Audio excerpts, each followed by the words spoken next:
Hello everyone, my name is Kate Marshall. The name of my channel is called Inked Paper Art. In today's video, I'm going to talk about mixed media backgrounds, and we are going to continue work in my fall/Halloween junk journals.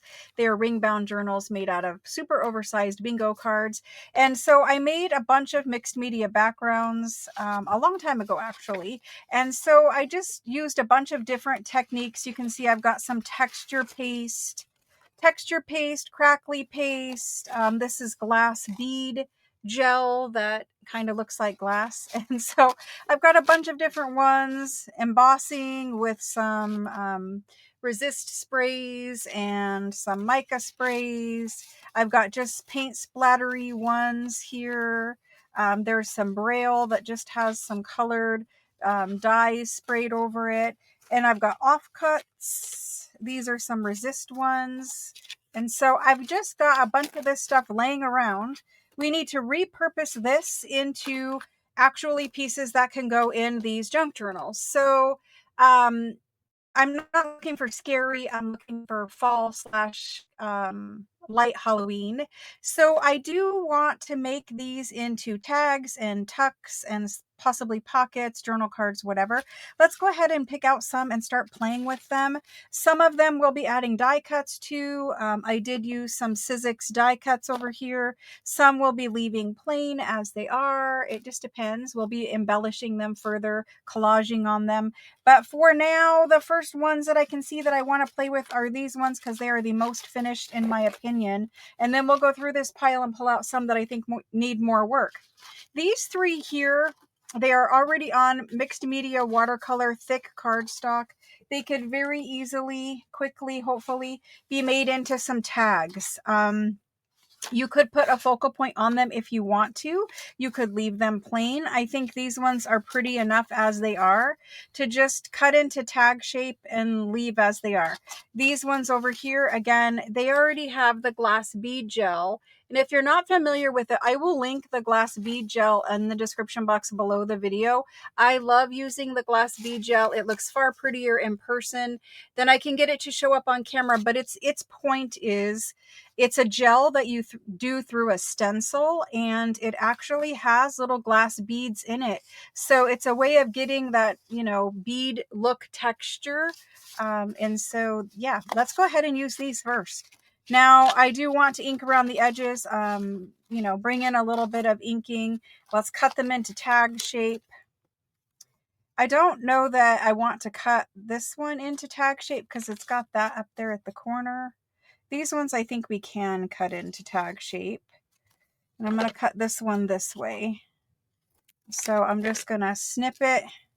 I don't usually like to bend the little corner piece over and match it up. Usually I'm much more about a freehand kind of approach to this. However, these backgrounds are ones where it takes a little time, a little effort, and I don't really want to, mess this up. So we'll just do it this time this way, where we're matching it up. There we go. So there's those two. Now this one, I'm going to try to cut through this. Yeah, see the glass beads, it really is glass. And you have to have a pretty sturdy pair of scissors to do that. So I tried to avoid the glass beads as much as I could there. All right, so we've got 3 of those ones. We're just going to ink around them quick. Again, I will link the glass bead below in the description box below. I'm going to use a variety of colors for inking around these. The first one I'm going to use is just regular Distress Oxide Vintage Photo, and that's because these are much more fall. I'm not looking for black inking or something like that. We might do some black. I think we're going to go with Scorched Timber more than black, but we'll see. And so you can bring in your ink as much as you want to bring it in. I think that looks lovely on that guy. And we're just going to ink up this one. And then if you want to add hole reinforcers, you can. It's harder over some of these, 3-dimensional mediums. but you can. If you're looking for the full-length tutorial on how I made these backgrounds, they were made during a live, and it is titled something about mixed media backgrounds from about a year ago. Those videos are on the live portion of my channel. This is not a full-length tutorial on the mixed media backgrounds, but more so some ideas, some quick ideas. Maybe you want to, go get this bead gel. It's from Amazon. You can try it out, see how you like it. And then, you're going to get to see the finished projects here as opposed to just me making the backgrounds in the other videos. Okay, so those three, easy enough. We have 3 tags. What I will do with these is poke a hole in the top and probably put some pretty seam binding through there. But that's those 3. They look better inked. They're actually quite beautiful. So let's go ahead and move on to the next ones. Those ones we're going to consider done. I don't want to do a whole bunch more to them other than add something at the top. Then I've got these 3. Now these 3, again, they're going to be tags. You can see both of these are crackle paste in different colors. I have a black crackle paste. This was actually an emerald green tonic mousse that was crackle. I think both of these are tonic. This is not a crackle, but it is an iridescent gold mousse from tonic. I will try to link some of these in the description box below the video if you want to play.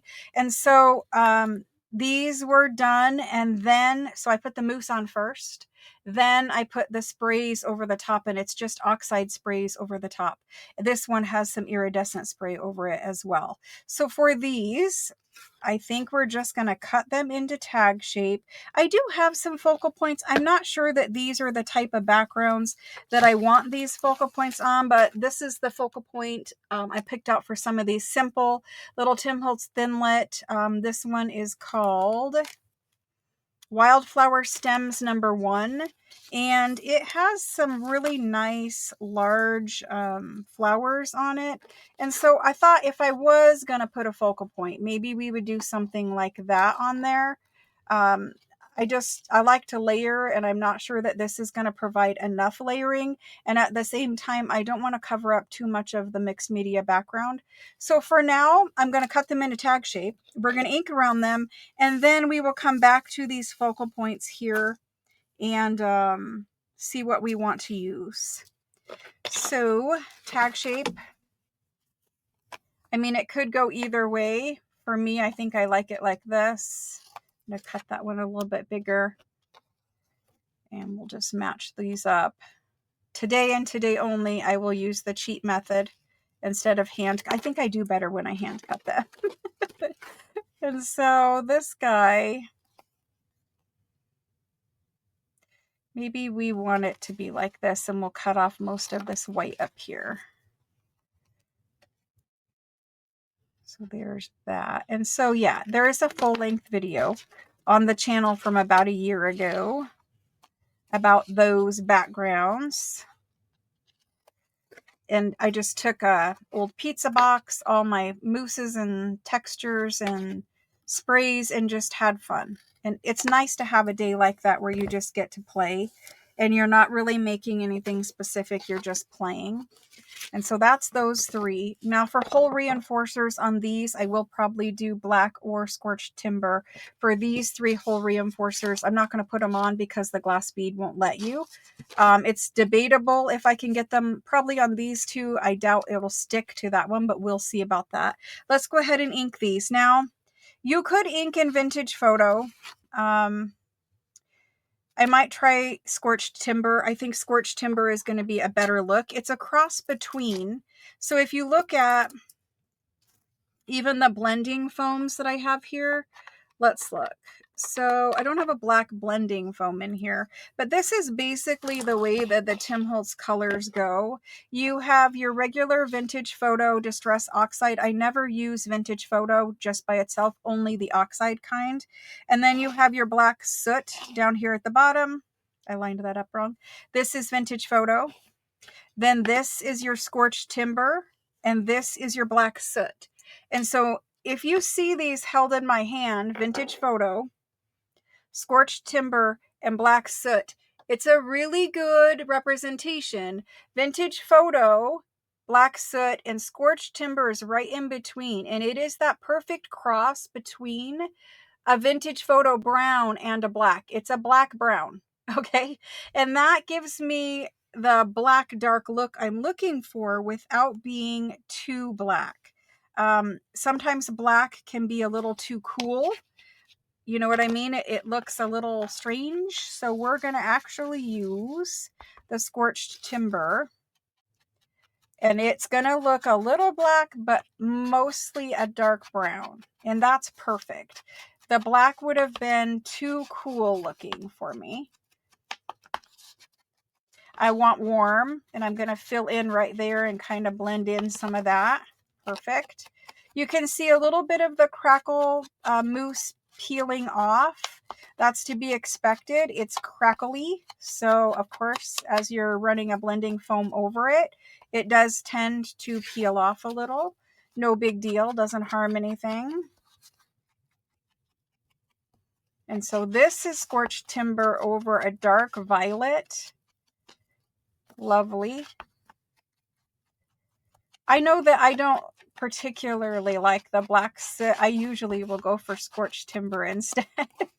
It's just preference probably. But for Halloween, I think it is the perfect shade. Halloween / fall. I keep saying Halloween, but really it is / fall. So this is just going to frame these out, and that's going to help me see whether or not I want to add these focal points. Now you could add Tim Holtz People. I have a ton of other ephemera over here that we could layer on these, but I think I want to see most of this mixed media work that I've done. So I don't know that we're going to do too terribly much to them. I got lots of little bits of paste. Where's the Swiffer when you need it, right? Okay, so here we go. That's those three. I like them very much. Let's see how we think about them with the die cut. And I know right away, some of you guys are going to message me and say, I like the die cut. Cool. When you make them, you can put whatever you want to put on them. But let's go ahead and see. I've got a couple little bits sticking in this little die cut here. Let's see if I can pop those out or if they're going to just remain in there. Okay. So we could, I mean, that's fine. It would need a label down at the bottom, some other type of little element down there. I do really like it on that one, but at the same time, it covers up quite a bit of the pattern. And I like it on that one probably the most, and it's because you can totally see the pattern back there. Let's try a different flower. Let's try maybe, that's just wrong for that one. Let's see what else we have.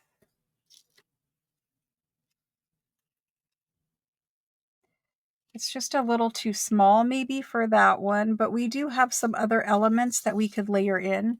There's these little grass, I don't want to call them grasses, but that's basically what they are. And then there's these kind. And this is all from the same die set. So if I layered these right in here, and they're all wanting to stick to the textured base and not slide around the way I'm trying to get them to slide around. But I think you could do two down here and kind of arrange them, cover up the bottom with a label across the bottom. I could live with those two. This guy over here, he needs some help. Perhaps we do one of these with it as well. It's not really the right height. I think we're going to need that big flower. This guy. I think we're going to need that one. And possibly, do we want to do like this guy down at the bottom?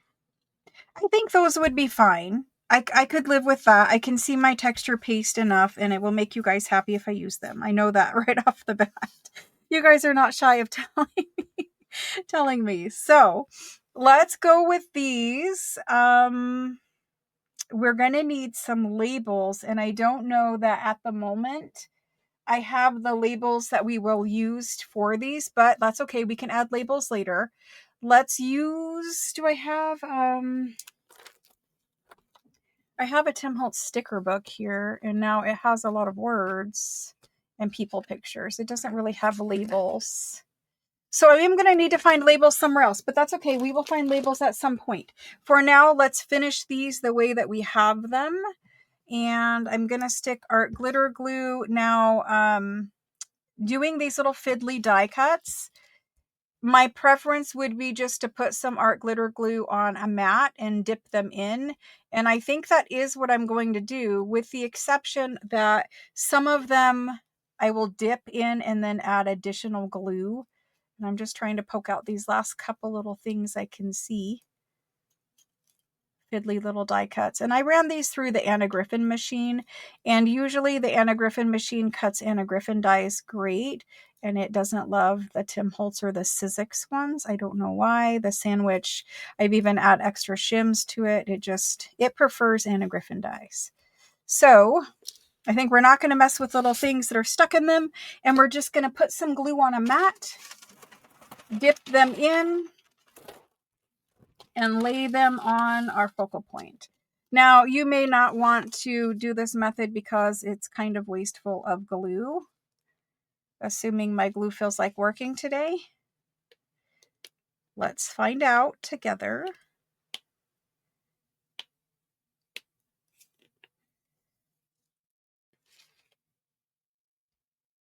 So we're going to make a big puddle of glue, and we're going to dip them in as quick as we can and get them on there. And I'm just going to lay the stem, drag it through, get some on the leaves, get some up through there. Once I feel like we have enough, I can flip it over and then just do a quick little line here or there. Get some more on there. We're going over texture paste, and that's really the problem here. If you're not going over texture paste, you can obviously just glue these down. Okay, so there's that one. And I will wipe off this excess glue here in a second. Here we go. And there's that one. Oop, yeah. We're getting some mess. My fingers are not clean either. And the black cardstock is offsetting just a little. All right, so there's that guy. We'll set him over there to dry. Let's try to get these two done. I'm going to get this one on first. I don't know about my dipping in method today. I think for just maybe the little fiddly parts.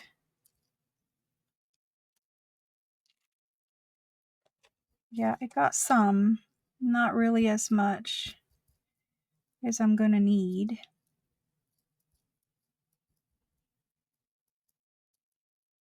This cardstock is a Hobby Lobby cardstock.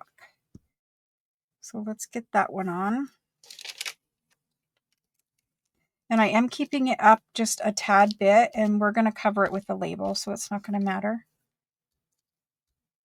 See how it's harder to get it to stick over top of bumpy backgrounds.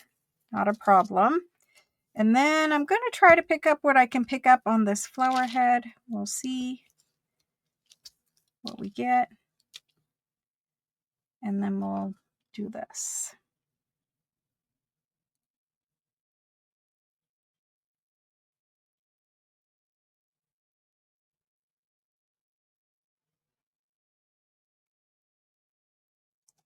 All right. So far, so good. We're going to get that one on there. The overlap is good.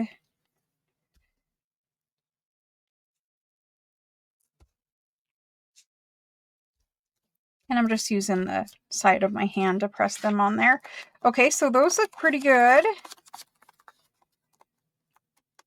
We got one leaf right here. He just needs an extra bit of glue. Perfect. Let's leave that guy over there. And now let's fight with this one. This one we have two. And honestly, it needs to be dipped in. It just does. So we're going to drag this one through.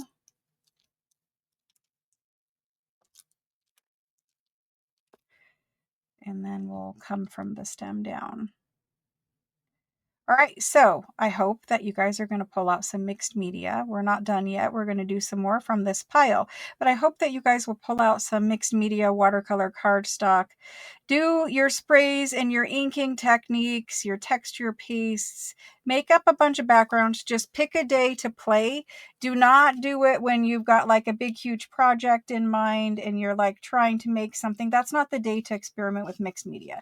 The day to experiment with mixed media is when you just want to play and you just want to make stuff. It's just about making backgrounds to use later. If you sit there and you try to pull all that stuff out when you really do need to get a project accomplished, I think, you know, you might end up getting frustrated because it's not exactly the quickest making process ever, right?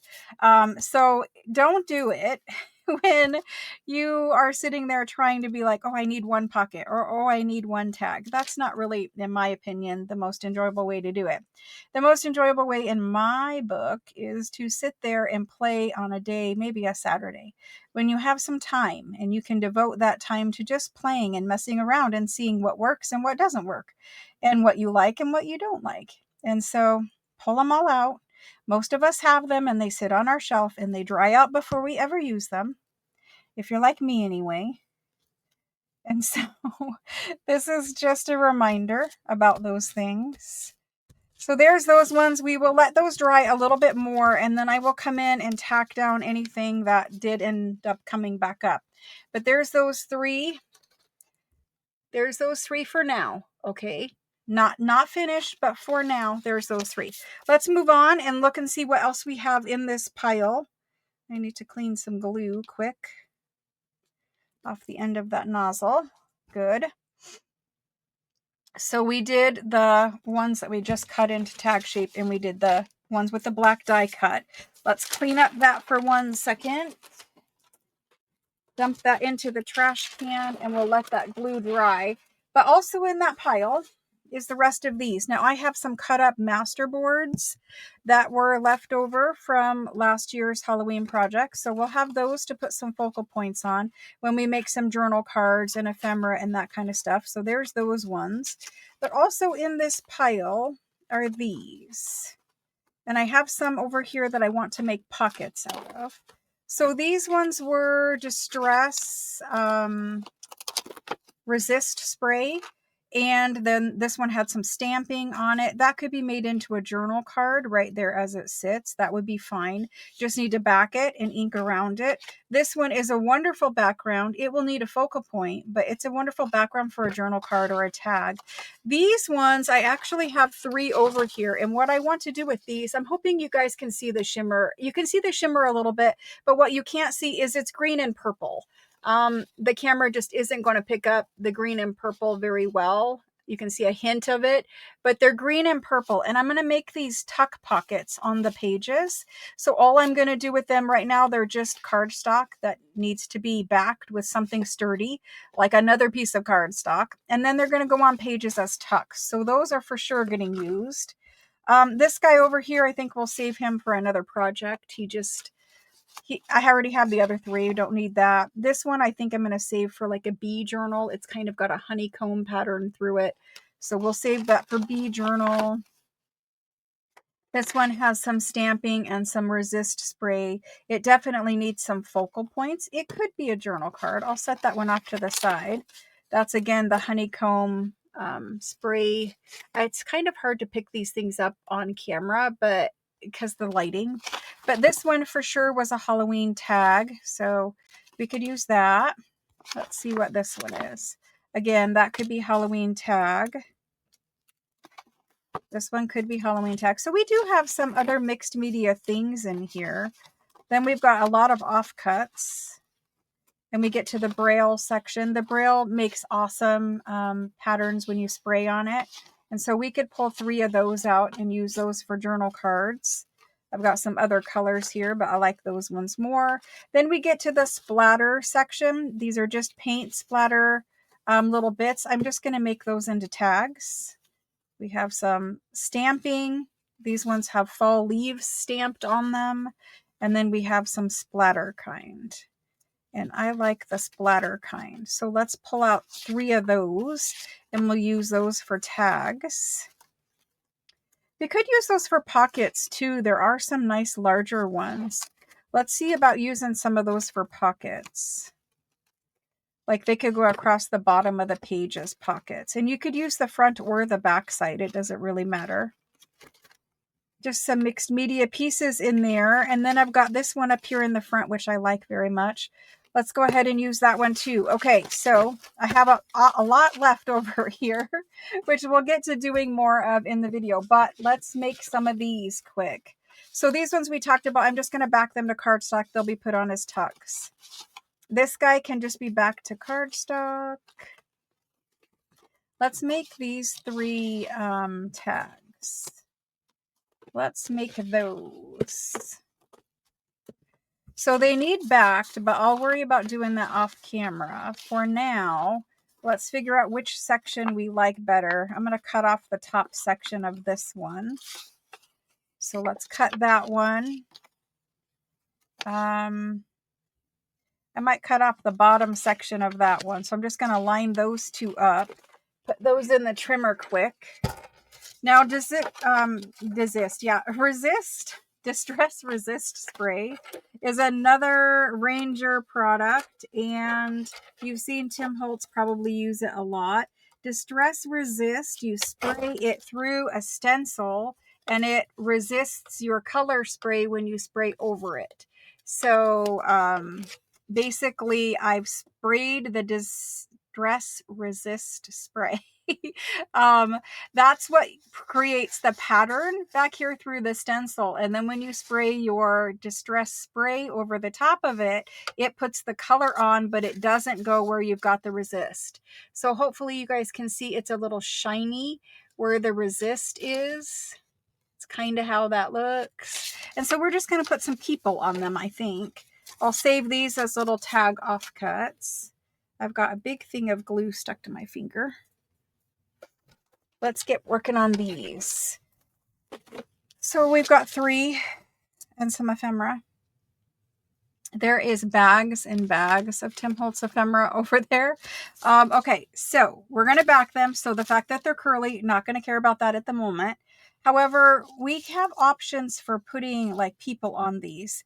I might want to put some Victorian ladies on these tags, and we'll kind of keep them looking a little vintage. So let me find the Victorian ladies. I brought them in here, and I'm going to use, I just found some labels too. I'm going to use these. These are digital prints that I did a couple kits ago. I think these were in the French country kit that I did. And so I'm just going to cut some of those out and put those ladies on these tags. We can have some Victorian ladies in our fall Halloween junk journals. Let's cut her out and put her on maybe this one with the spider web up here. And so if you want to stamp on the background, I would suggest that you stamp before you do other mixed media things, and stamp in the appropriate type of ink. Like if you're going to be spraying water sprays over top, then stamp in archival ink, so that that doesn't run when you put your mixed media bits over the top, sprays over the top. Fiddly little die cut around her neck and her head. We'll get her cut out, get her inked around and glued on. So you could use originals from your magazines. However, over type of mixed media things, I think the originals might be a little too fragile. That's why I chose to pull some of these ones that were done on a laser printer. Just a little bit easier, I think, to manage over the mixed media bumpiness. These are very forgiving to cut out too.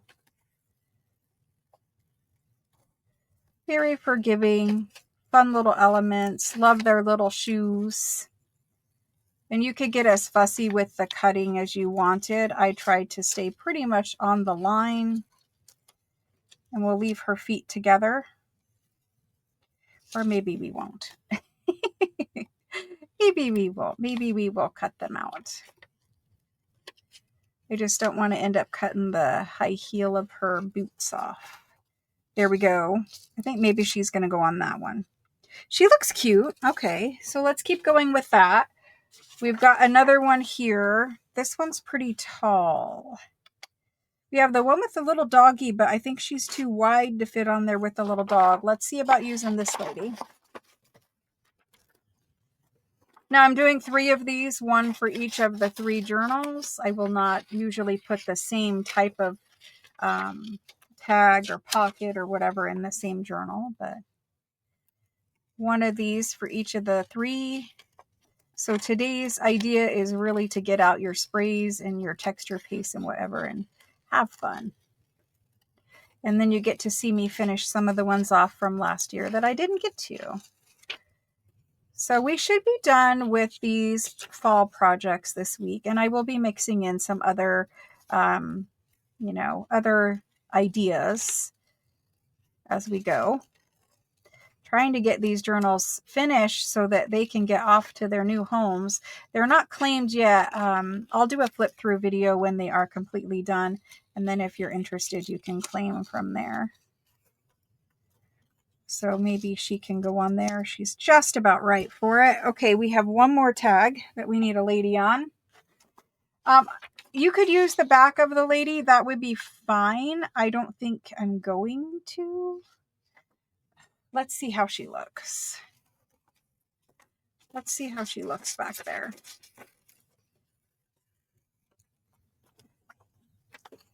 This particular image has this house back there, and I would have loved to have saved it, but I'm not sure that there is a way to make this look good with the house back there.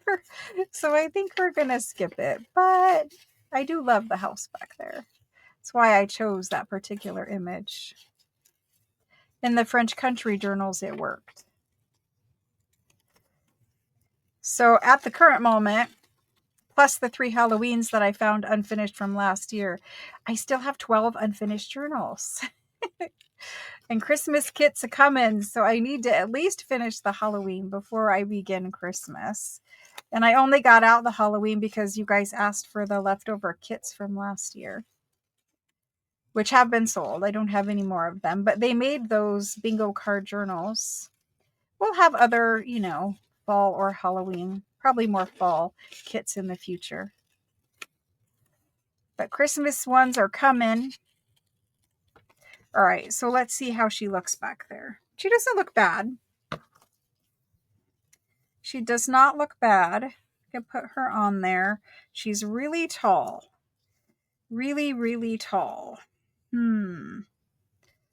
Is this tag taller than that tag? No.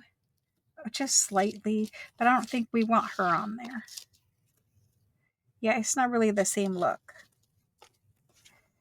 So we either lose a ruffle off her dress, which it pains me to do, but, nobody knows now but you and I. So we lost the bottom ruffle off her dress, and now she fits on there better. So I like that. That one would be fine. So let's get these glued on, inked around quick, and finished up. So we're going to go ahead and glue them on. Do I want to ink them with a little scorched timber? I don't know. I don't usually use scorched timber on them, but let's see how that looks. Kind of just blends some of the white edge. That looks okay. We'll keep it. Mostly because it's on there and you can't get it back off now anyway, but it's all right. It's all good. It looks fine. There's that one. We're just covering up the brand new white paper edge since the background is all color. It won't blend very good.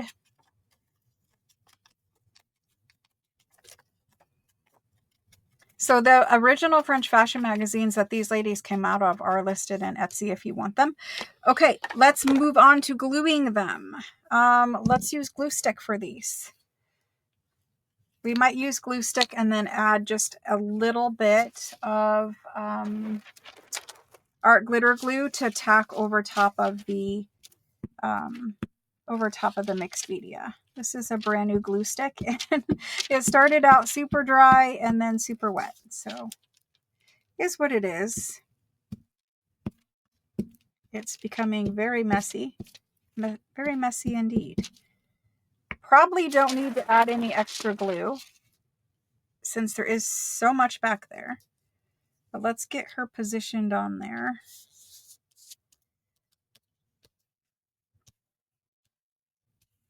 So there's that one. And we'll do recap quick of what we made. Sorry for the longer videos. It's just we're making a lot of things per video and it's a little bit more time. I know you guys don't mind, but some of you do. How should I say that? I know you don't mind, but some of you do. All right, so there's the next one.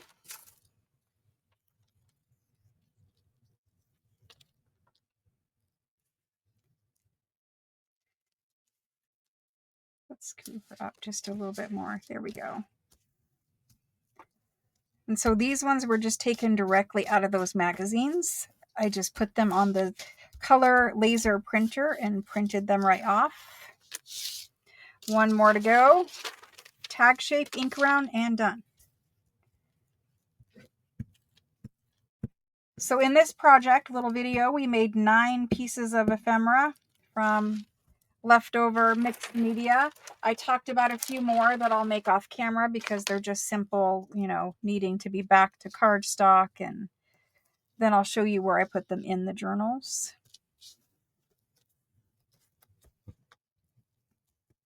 This one getting glued down over top of that piece. There we go. All right, so tag shape quick. And we're just gonna snip. Again, I don't want to risk messing them up after I've got them this far, so I'll cheat and use the corners. There we go. My fingers are super gluey.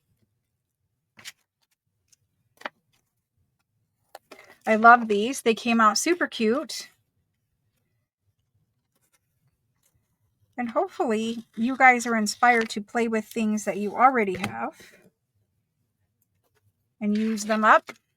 Let's ink these ones and then recap what we did quick. Oh yes, scorched timber is perfect. Perfect. It looks black enough without being that charcoaly cool gray. They need backed to some other sturdy cardstock, which I will do. I have some coffee dyed cardstock back here.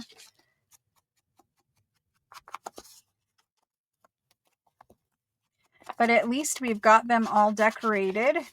Now, I normally would ink after I put them on cardstock. However, you guys won't get the full effect of what they look like. So we're just going to do it now.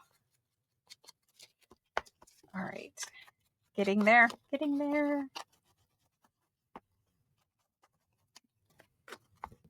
I love the way the scorched timber looks. And it's a really forgiving color too. I know it's dark, but it's forgiving in the fact that it can be made to look just about anything. Okay, so there's those. That's what we made. They will get hole reinforcers and labels on them. They look super cute. I hope you guys can see the resist and all of the texture and all that kind of stuff back there. So there's those 3. Then we did basically cutting these, and I talked to you guys about how they were made. So we did those, and then we did these. And now these are mostly dry. They need hole reinforcers, labels, and maybe a little bit of tacking down. I can see a couple little points sticking up. But that's what we did today. Pretty cute ephemera. Now, I did use bases I made last year, but hey, if you sit down and you play on a Saturday or whatever time you have to play and make up a bunch of these mixed media backgrounds, you will have a bin where you can pull them out and quickly make them into ephemera too. I hope you guys were inspired by the video, and I'll see you guys again tomorrow. Bye, guys.